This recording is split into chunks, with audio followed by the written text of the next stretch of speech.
Sa nakaraang video ay natapos tayo kung saan ay nagulat si Moonju sa mga naririnig nito patungkol sa kasal na iniaalok ng 9th Council Elder kay Yoon. Sabi ni Yoon sa 9th Council Elder na nabigla ito sa kanyang suhestyon para sa kanya, kaya naman nagtanong ang Council Elder kung hindi ba nito nagustuhan ang kanyang anak, na sumagot naman dito ang ating bida na hindi naman ito ang problema. Kaya naman sabi nito na kung hindi ay ano naman ang naging problema ng ating bida. Sa isip ni Yoon na kaya pala mukhang enggrande ang pagtanggap nito sa kanila, dahil ito pala ang plano nito umpisa pa lang. Sa isip ng Council Elder na kailangan nilang makabuo ng kasunduan sa pagiging magkamag-anak sa Young Master Cheon Yoon ano man ang mangyari, dahil sigurado ito matapos niyang makita na pabagsakin nito si Baek-oh, na leader ng Poison Clan, na ito ay magiging unang Vice Lord na kayang duminahin ang 6 na main clan na naghari sa loob ng 500 taon hanggang sa kasalukuyan. Ang kanilang clan ay naging isa sa top elite clans, ngunit ang mga ito ay nasa ilalim pa din ng kapangyarihan ng 6 na main clan, at upang makaalis sa pagkakatali sa mga ito, ang kanilang Nihility clan ay kailangan na masigurado ang posisyon nito sa pamamagitan sa pagbibigay sa Young Master Cheon Yoon ng una nitong asawa. Tumatawa naman ito na sinabi kay Yoon na ang pakikipag-ugnayan sa pamamagitan ng kasal upang makabuo ng isang magandang relasyon sa isa't isa, ay matagal ng tradisyon. Pagkasabi nito ay napaisip naman dito si Yoon.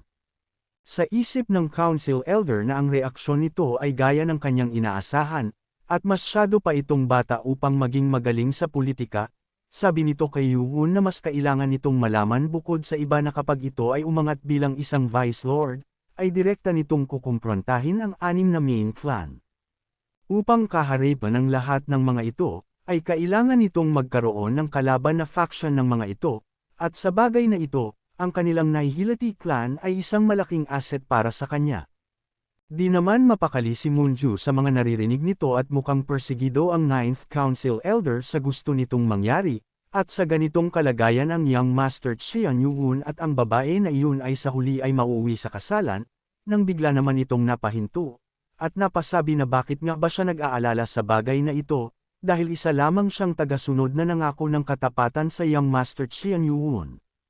Sabi pa ng 9th Council Elder na ang Council Elder Cheon Yoon ay walang clan na matatawag na sa kanya, at kailangan nitong makipag-ugnayan sa kanila sa pamamagitan ng kasal upang mapunan ang bagay na iyon, magiging kanyang testigo ito at pamilya, at ito ay mas magandang pundasyon para sa kanya.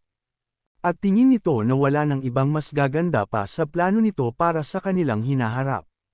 Sinagot naman siya ni Yoon, na ang mga sinabi nito ay isang napakagandang punto. Pagkarinig nito ay bigla namang nagunaw ang mundo ni Moonju. At ang pagsabi nito ni Yoon, ay mukhang nangangahulugan na ang Young Master Cheon Yoon ay intensyon nito na tanggapin ang kasal na iniaalok sa kanya, at labis na nasasaktan ang puso nito. Mukhang may pagtingin na ito kay Yoon, at huli na upang ngayon lamang ito na mapagtanto. Napatingin naman ito sa anak ng Council Elder, sabi nito na totoong maganda ito, at kitang-kita niya na kung bakit ang Young Master Cheon Yoon ay hindi malabo na magustuhan ito. Habang siya, na laging nakasuot ng skin mask, at nagpapanggap na lalaki, kaya naman ay hindi niya ito makita bilang isang babae sa kanyang paningin. Masayang-masaya naman dito ang Council Elder at sinasabi na maganda ang naging desisyon nito, at dahil ngayon na magiging pamilya na niya ang Young Master, ay ang kanilang clan ay handang gawin ang lahat para sa kanya. Ngunit pinutol naman ang kasiyahan ng Council Elder ni Yoon at sinabi na mukhang nagkakamali ito ng pag-intindi sa kanyang sinabi, kaya naman ay napatanong ito kung ano ang ibig nitong sabihin sa kanya. Sabi ni Yoon na ang sinabi niya lamang ay nakagawa ito ng magandang punto, at tatanungin niya siya ng diretsyo, na bukod sa pagpapakasal nito sa kanyang anak, ay may kahit na anong intensyon ba ito na maging isa sa kanyang mga testigo. Nabigla naman ang Council Elder dito, sa isip niya na akala nito na pagpayag ang ibig niyang sabihin sa sinabi niya kanina, at ngayon ay tinatanong na siya nito ng ganitong klaseng tanong. Kapag sinabi nito na oo, ay magmumukhang nag-uumapo ang kanyang ambisyon, ngunit, kapag sinabi naman niya na hindi, ay mawawala ang pagkakataon na may kasal ito sa kanyang anak na babae, at sa palagay niya ay mas maganda na ipitin siya sa isang sitwasyon para sa kanilang hinaharap. Ngunit hindi, dahil ito ay isang tao na walang kinakatakutan kahit na ang 6 na main clan, at mas lalo itong mapapasama kung ito ay magtutungo sa kalaban na panig ng Young Master Qian Yuwon. Nang bigla namang nagsalita si Samachok at sinabi na may gusto itong sabihin sa kanya, sa nangyari ay natuwa naman dito ang kanyang ama at mukhang nailigtas siya nito sa isang biglaang pangyayari, at nagpadala ito ng sound telepathy sa kanyang anak at sinabi nito na siya na ang bahala na makumbinsi ito. Sabi ni Samachok na ang 9th Council Elder ay may tapat at positibong pananaw sa kanya magmula sa ipinakita nito sa ika-6 na pagsusulit, at inihanda niya ang lahat ng ito dahil kahit na hindi nito pakasalan ang kanyang kapatid, ay naniniwala naman siya na karapat-dapat ito sa posisyon ng isang Vice Lord. Hindi naman natuwa kay Samachok ang kapatid nito at ang kanyang ama sa naging suhestyon nito kay Yuwon at sa palagay nito na lalo lang silang napasama. Matapos ay tinanong ni Yuwon ang Council Elder na kung totoo ba ang sinasabi ng kanyang anak sa kanya. Hindi naman ito makasagot sa direktang tanong sa kanya ng ating bida, kaya naman sabi dito ni Yuwon na mukhang hindi sila parehas ng nasa isip ng kanyang anak, at kung ganun ay sa tingin ng ating bida na mas maganda kung ito ay magtutungo sa ibang landas ng hiwalay sa kanya, at nagpasalamat ito sa magarang salo-salo na inihanda para sa kanya ng Council Elder, wala naman itong masabi sa mga narinig nito kay Yuwon. Labis na kasiyahan naman ang nararamdaman ni Moonju sa mga nangyayari dahil sa hindi natuloy ang kasal na iniaalok sa kanya, ngunit napaisip naman ito, na kung tinanggihan ito ni Yuwon ay hindi kaya ito maging problema para sa Young Master Qian Yuwon pagkatapos. Agad nang sinabi sa mga kasamahan ng ating bida na aalis na sila dito. Napatakbo naman dito ang Council Elder at pinigilan si Yuwon, sabi nito na kung bakit ba ito aalis ng ganito.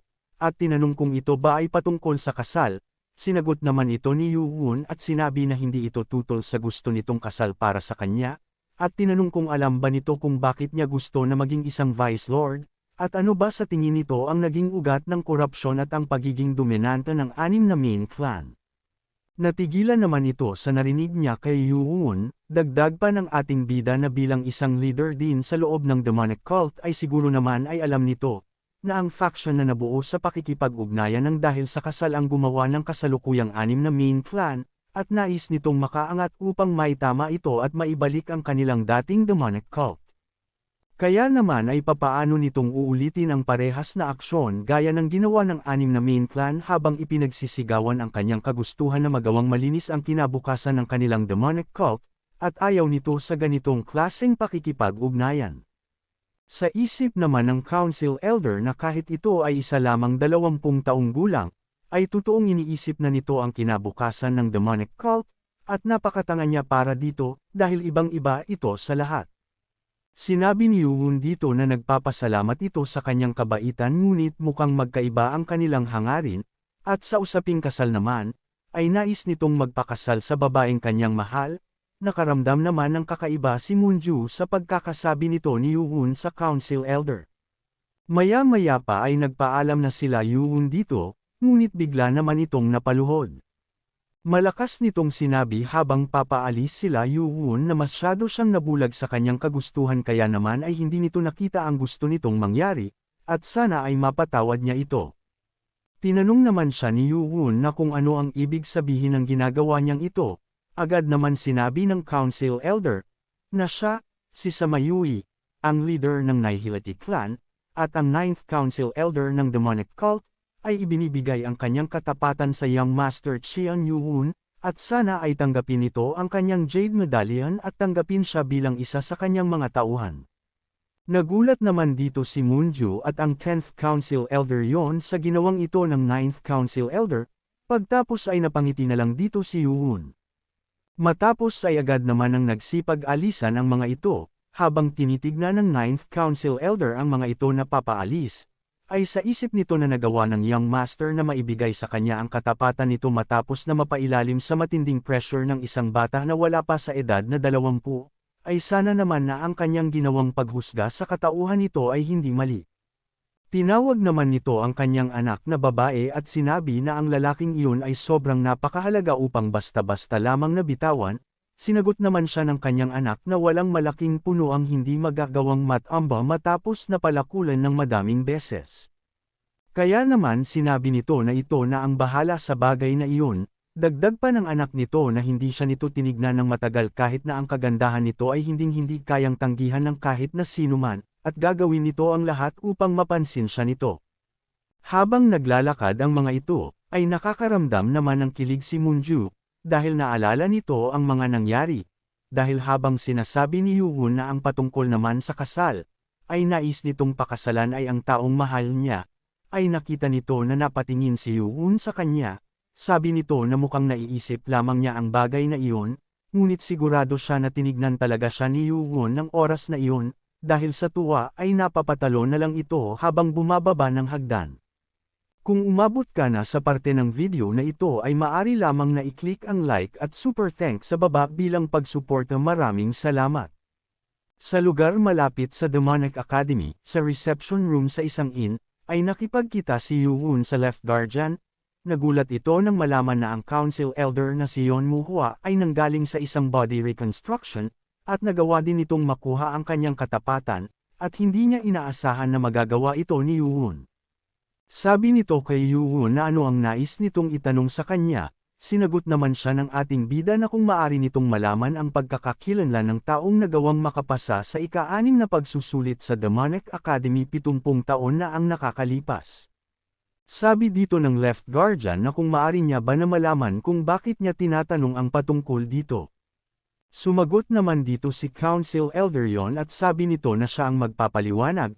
Nagulat naman dito ang left guardian sa mga sinabi sa kanya ng Council Elder na kung totoo ba ito, dahil ang taong walang pangalan ay alam din ang patungkol sa Heavenly Demon Sword Art na nagtataglay ng Heavenly Demonic Founder Epiphany.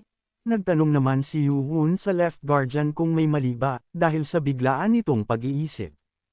Nagulat naman si Yoo-won nang sinabi sa kanya na ang taong nagawang makapasa sa ika-6 na pagsusulit sa Demonic Academy 70 taon na ang nakakalipas ay ang kanyang lolo na si Great Lord Cheon In-ji.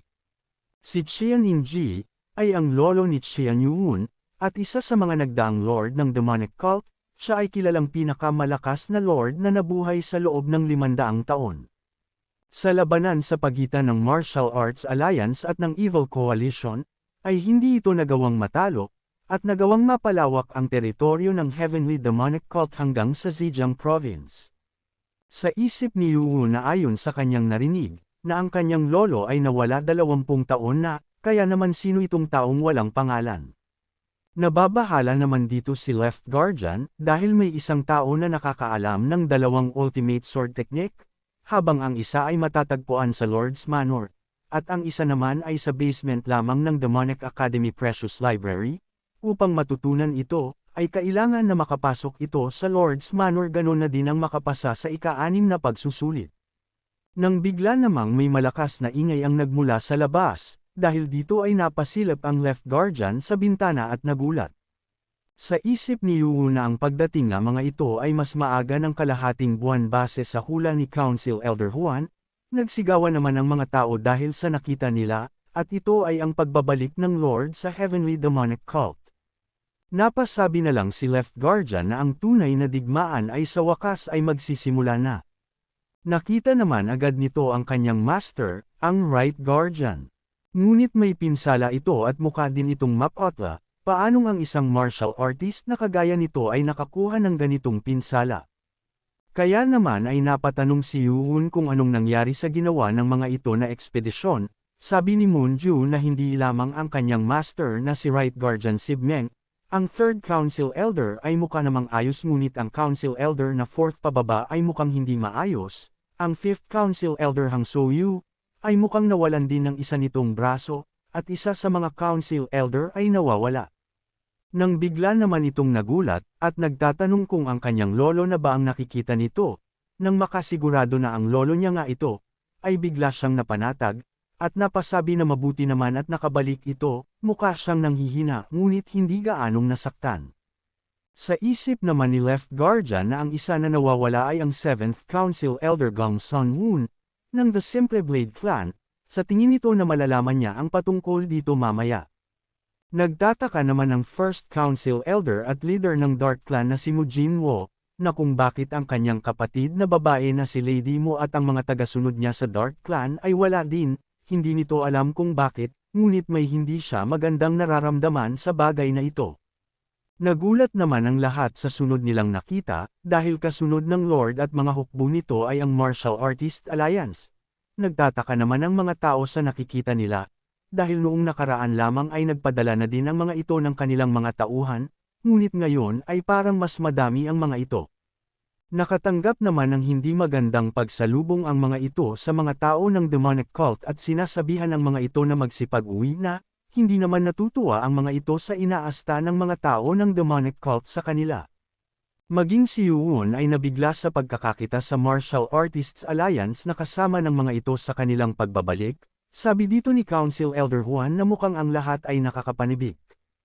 Tinanong naman ito ni Yuwon kung may alam ba ang Council Elder Juan sa mga nangyayari, sinagot naman siya nito at sinabi na tinatago ng mga ito ang mga detalye at hindi ito sigurado ngunit, maaring may kasunduan ang kanilang cult at ang Martial Artists Alliance na magtulungan. Nagtataka naman dito si Yuwon kung bakit nakikipagtulungan sila sa Martial Artists Alliance. Sa Heavenly Demonic Cult's Great Hall, ay magkakaroon ng pagpupulong sa matataas na miyembro ng Demonic Cult, at inaanunsyo ang pagdating ng 9th Council Elder. Pagpasok nito ay agad naman siyang binati ng mga elite leaders na kanyang nakita. Naiinis naman ang 5th Council Elder, at leader ng Sound Clan, na si Hang So-yu dahil sa ang tatlong Council Elder ay huli na sa gagawing pagpupulong, sabi naman dito ng 4th Council Elder at leader ng Spring Clan, na si Judge Yung Kyung, na sigurado ito na ang leader ng Poison Clan ay hindi na naman maganda ang pakiramdam kaya naman ay hayaan na lang nila. Nang sinabi ng bantay na ang 11th at 12th Council Elder ay parating na, sabi naman dito ng 5th Council Elder na mukhang pinahirapan nito ang batang iyon dahil sa pagkakabagsak ng leader ng Poison Clan sa kanyang pwesto. Nagulat naman ang mga hanggal na Council Elder, sa pagkakapasok nila Yuwon at napapatanong kung bakit siya nandito.